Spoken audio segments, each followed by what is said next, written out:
New year, new reads, same Jessie.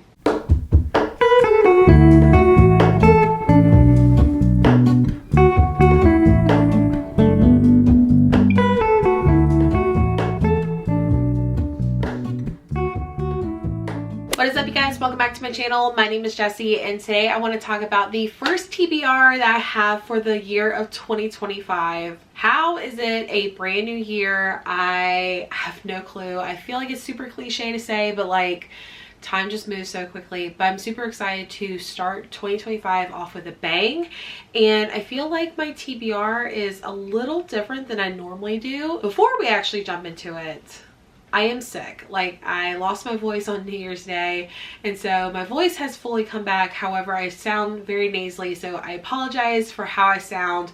Trust me, I don't like how I sound either, but we're just gonna go through it, okay? Of course, we have to start the video off with the Sleep When I'm Dead book club pick, which is Till Death Do Us Part by Lori Elizabeth Flynn. I am super excited to kick off the year with this book, not only because of the book, but also Lori Elizabeth Flynn has agreed to do an author interview with me and my co-host, so I'm super excited. This is going to be available to my Patreons only, so if you guys are interested in hearing, you know, everything about the book from the author herself, definitely check out my Patreon down below. But also with Patreon, you do get like exclusive things like extra reading sprints with me, readathons, buddy reads, things like that. So definitely go check that out. Link is always in the description. So yes, this is the January Sleep When I'm Dead book club pick. I'm so excited to have Jules and Angie as my co-host here on the 27th for the book discussion. So I'm super excited to read this one. I've never read anything by this author, and it sounds really, really good. This says, what happens when the husband you thought died years ago shows up alive? 10 years ago, June's beloved husband Josh drowned on their honeymoon. His body was never found. Now June is finally ready to move on. She owns a natural wine bar in Brooklyn and is engaged to a patient, supportive man named Kyle.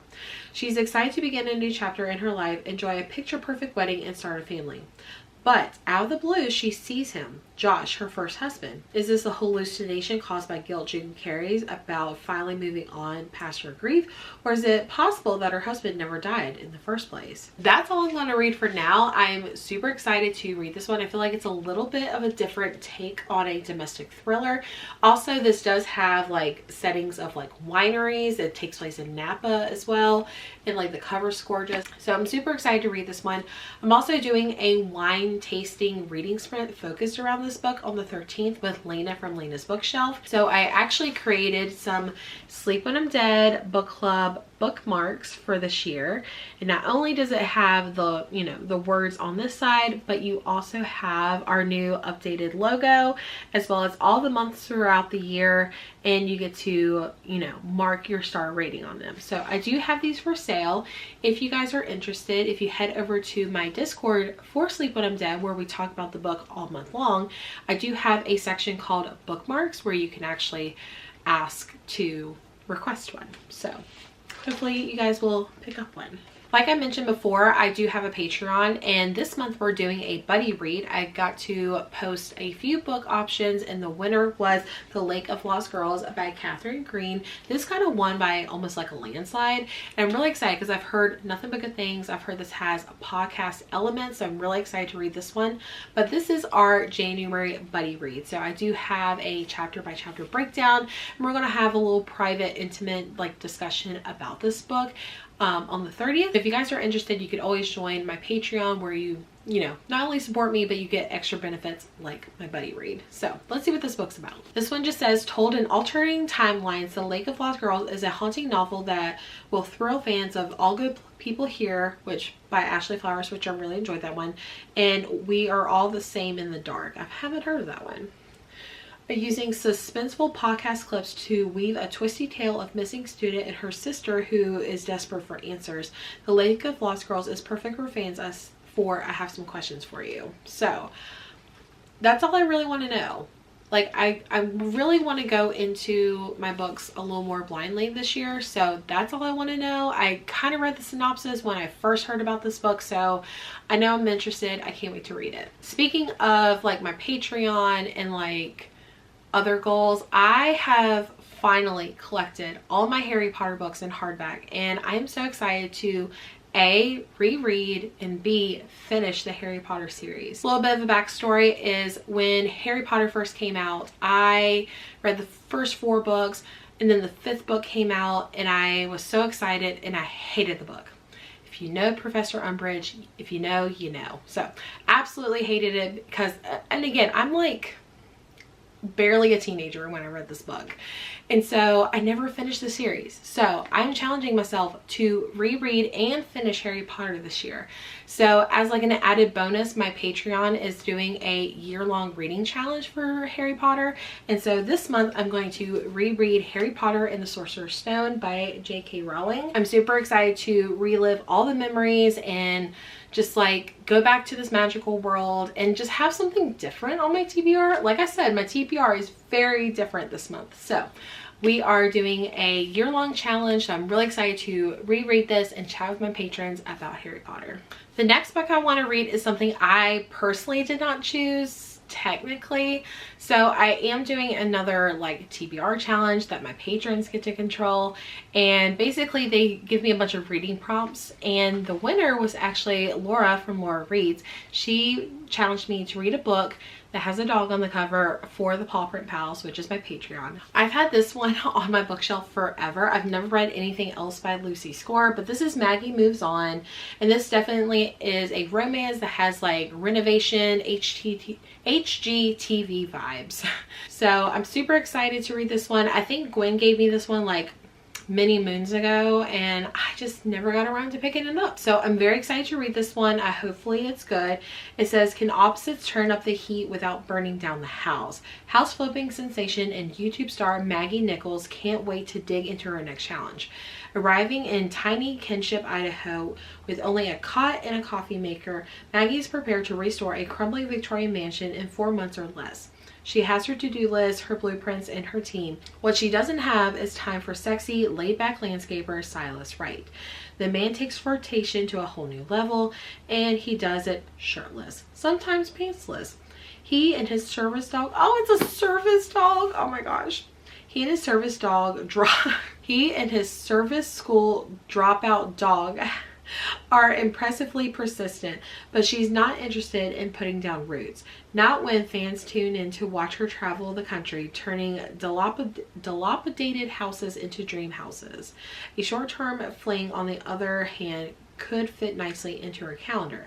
After all, Maggie remembers what a fun time is vaguely. This sounds so cute.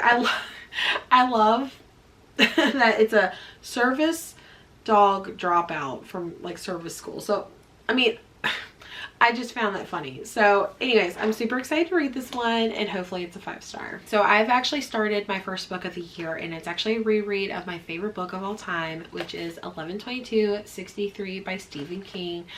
This is just everything that I typically don't like in books, but I absolutely love this book.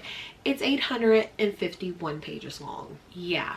It's a lot. It's a lot. So I've actually already started this one. I'm about 300 pages in, and I'm just absolutely loving this one. If you have not read this one, or if you think you know what Stephen King writes, this is completely different. It is essentially about a guy named Jake. He kind of gets this opportunity where his friend at the diner has some sort of like time traveling portal where he's able to go back to 1958. And yeah, one thing leads to another, and his friend Al wants him to go back to the past to stop the assassination of John F. Kennedy. So anytime you go back to the portal, it automatically takes you to 1958. So he has to spend 5 years in the past to try to kind of stop the assassination of JFK. I know it does not sound appealing, but there's so many like side stories and characters that you just learn and love, and it has, you know, thrilling aspects, it has historical fiction, it has romance, it's just, it's literally the best book ever, and I'm so excited. And just like reliving this book has brought me so much joy. So I'm very excited, and it's one of those books where I'm just like, I love this book so much, and I just want to fly through it, but also don't want it to. So, but yeah, this is my first read, my favorite book of all time, and I'm still feeling that way as of right now. All right, so probably 2 things that you did not expect to be on my TBR are classics. So if you would have told me, hey Jessie, have you read this classic, I would have laughed in your face. So I actually have two classics to talk about. So if you didn't know, one of my best friends, Gwen, she has her own podcast. It's called Talk Bookish to Me. I have personally been on that podcast numerous times, and it's just such a great podcast. Like, you can just tell the amount of time and effort that Gwen puts into her podcast. But she also has her own Patreon for her podcast, and so she's already announced all of the books that she's doing for her like night out book club, which is part of the Patreon. So for the month of January, we're starting off with a classic. So I actually got this from the library. I did not know I got this edition, but it was kind of a plus. So for the month of January, we are reading Peter Pan by J.M. Barrie, I believe. I have never read Peter Pan. Honestly, I had no desire, but because I am a loyal friend, a loyal patron, and I want to try to challenge myself to read all of the books for her book club, because I know she does the same for me, I am going to read Peter Pan. And I'm super excited because I love Peter Pan. Like, I've only seen like Hook with Robin Williams, and I've seen the live action of Peter Pan, and I've seen the classic Walt Disney Peter Pan. So, but what's funny is I got this one from the library because I was like, oh, this is the one that Gwen has. It's the illustration with interactive elements. So like, for example, like there's illustrations through here. There's also like wheels. I'm really excited to read this one and, you know, put a classic on my TBR. So very excited to read this one. The second classic that I have is one that I've kind of heard people talk about, but I didn't really know anything about it, and that is Rebecca by Daphne du Maurier.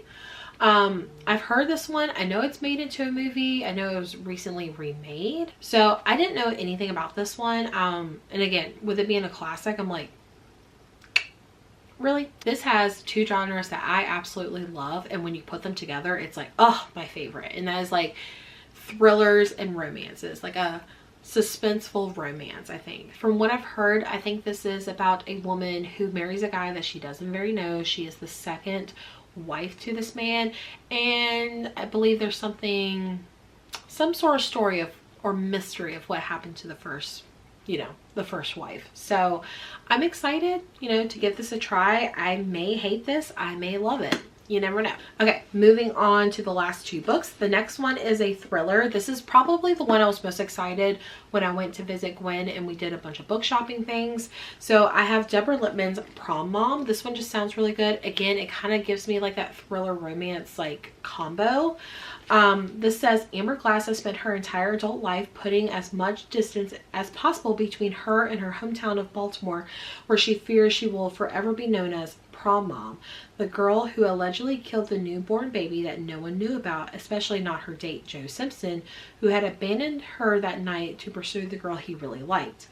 But when circumstances bring Amber back to the city, she realizes she has a second chance, as long as she stays away from Joe, now a successful commercial real estate developer, married to a plastic surgeon, Meredith, to whom he is devoted. The problem is Amber can't stay away from Joe, and Joe finds that it's increasingly hard for him to ignore Amber, if only because she remembers the boy he was and the man he said he's going to be. Against the surreal backdrop of 2020 and early 2021, the two are slowly drawn to each other and eventually cross the line they've been trying not to cross. And then Joe asks Amber to help him do the unthinkable. So I'm really excited to read this one. It's gonna be so good. Well, hopefully. I'm really excited. Okay, and then the last book on my TBR is not a genre that I typically read, but I've read this author before and I loved her past books, so I'm really excited to read this one, especially with her announcing that her newest book is coming out in 2025, and that is Taylor Jenkins Reid's Carrie Soto is Back. I know multiple friends who have read this one and just like absolutely loved it, and I know I'm going to love it because I love like The Seven Husbands of Evelyn Hugo. I've loved Daisy Jones and the Six. I've loved Taylor Jenkins Reid's contemporary romances. So I'm really excited to read this one. I don't really know too much about it. I kind of want to know little to nothing, but I know it's about Carrie Soto, who was a tennis player, and I think she's coming out of retirement to get back in the game. And then I've also heard like there's like a father-daughter relationship like also in the plot. So I'm really excited to read this one, especially before Atmosphere, which is her newest book coming out. All right, guys, those are all of the books that I plan to read for the month of January. I'm so excited to read these. I'm so excited to, you know, step out my comfort zone, reread my favorites. I'm just so excited. I'm excited for the Sleep When I'm Dead pick, all of my buddy reads. It's going to be so amazing. But thank you guys so much for watching. I hope you guys all enjoyed this video. If you did, give this video a thumbs up, hit subscribe so that way you stick around and see all my videos that I upload. And yeah, check out all the links down below, and I'll see you guys in the next one. Bye.